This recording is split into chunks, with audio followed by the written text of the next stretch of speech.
संशयात्मा विनश्यति। जिसके हृदय में ये संशय का भूत घुस गया है वो व्यक्ति एक क्षण के लिए शांत नहीं रह सकता, दुखी बन जाता है। श्रद्धा के द्वारा ही हम अपने जुगुलर वेन को नाई के हाथ में दे सकते हैं।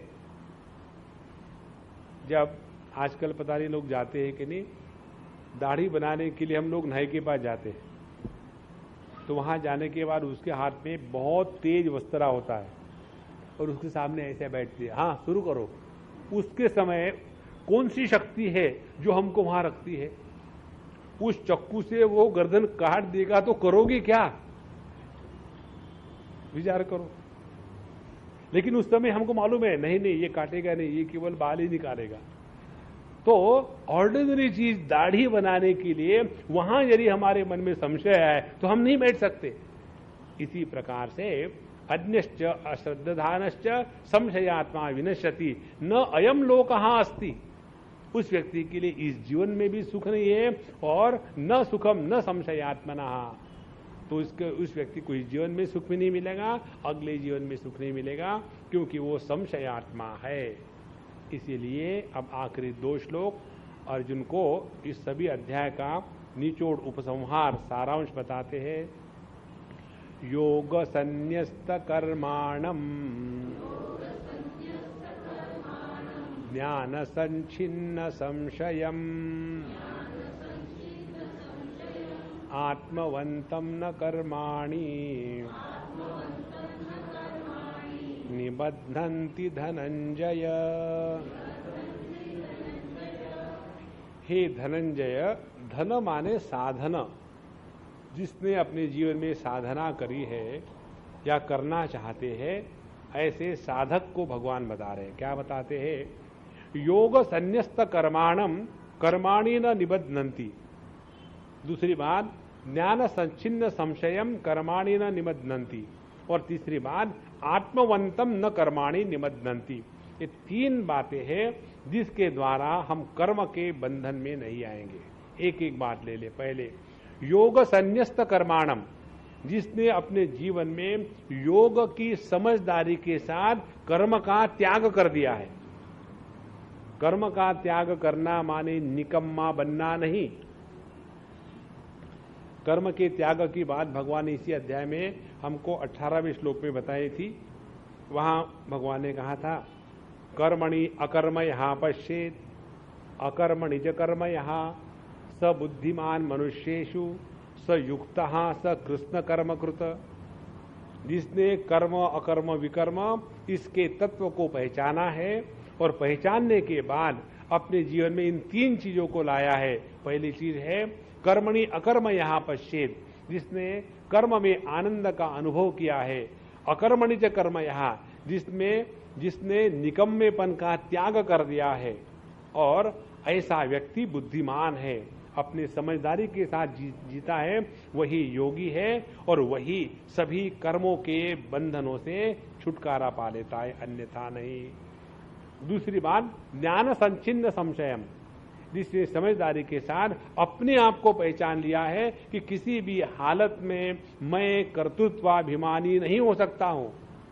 तृतीय अध्याय में भगवान ने हमको बताया है कि प्रकृते क्रियमाणानि गुणे कर्माणि सर्वशः अहंकार विमूढ़ात्मा कर्ता अहमिति मन्यते। सभी के सभी कर्म प्रकृति में हो रहे हैं, उसके साथ हम अपने आप को जोड़ लेते हैं और अपने आप को कर्तृत्वाभिमानी समझते हैं।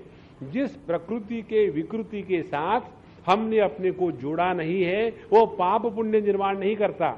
जैसे हमारा डाइजेशन खराब है तो उसके द्वारा पाप पुण्य की निर्मित नहीं होती।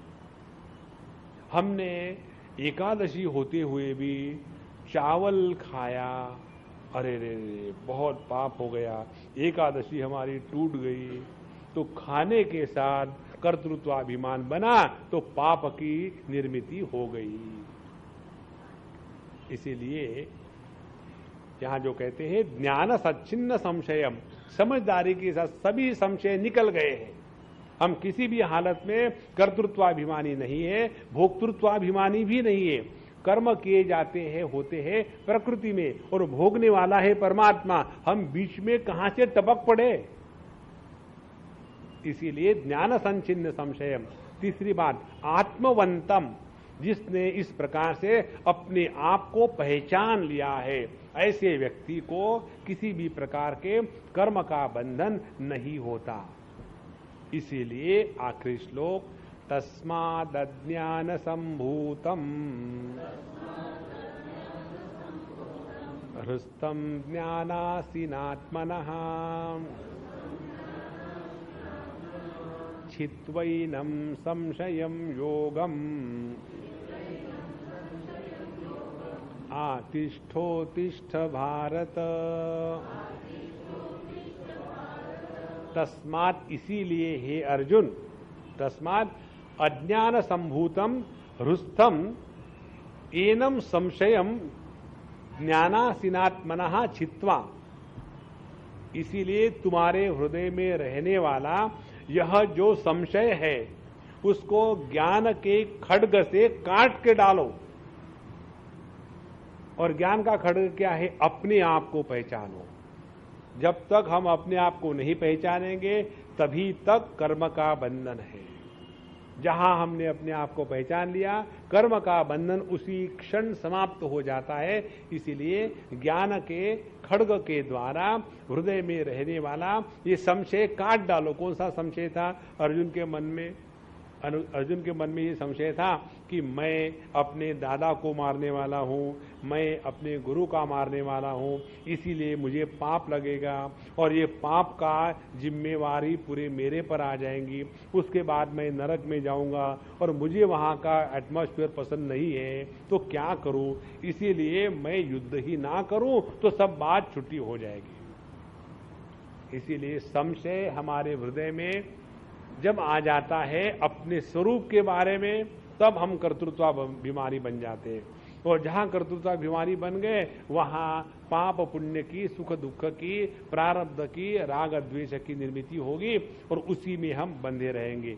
इसीलिए पहले अपने आप को समझ लो और समझने के लिए इस प्रकार से अपने जीवन को चलाओ। फिर योगम आतिष्ठोतिष्ठ भारत, उसके लिए करें क्या? इसके लिए केवल पढ़कर के रख मत देना। योगम आतिष्ठ भारत, अपने जीवन में इन सिद्धांतों को उतारो अर्जुन महाराज। देखो, दो प्रकार के शब्द आते हैं। एक तो होता है प्रीचर और दूसरा होता है टीचर। हमारे संस्कृत में कहते हैं आचार्य और प्रचारक। प्रचारक कौन होते हैं?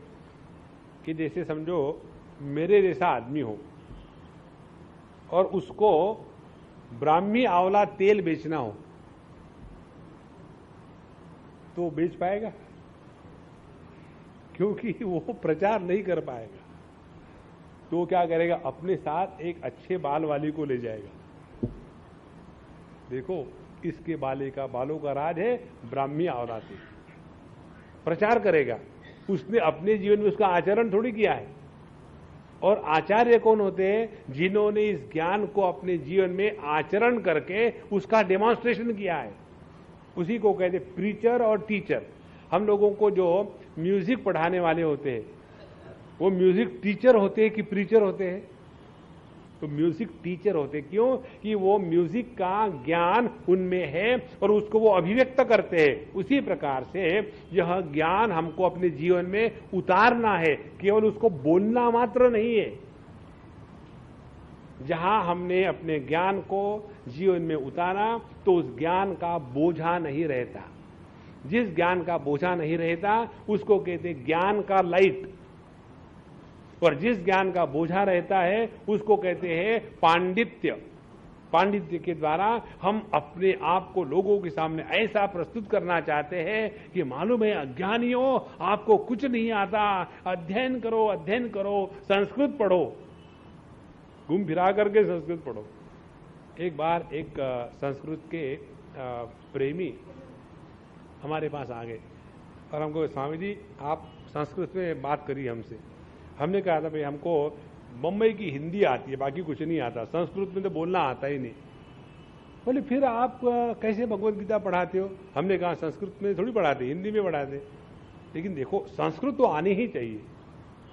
हमने कहा देखो प्रभु, नहीं रक्षति डुक्रुम करने, आपको अच्छी लगती तो बोलो, बढ़िया बोलो, लेकिन सवाल ये किसके साथ बोलोगे?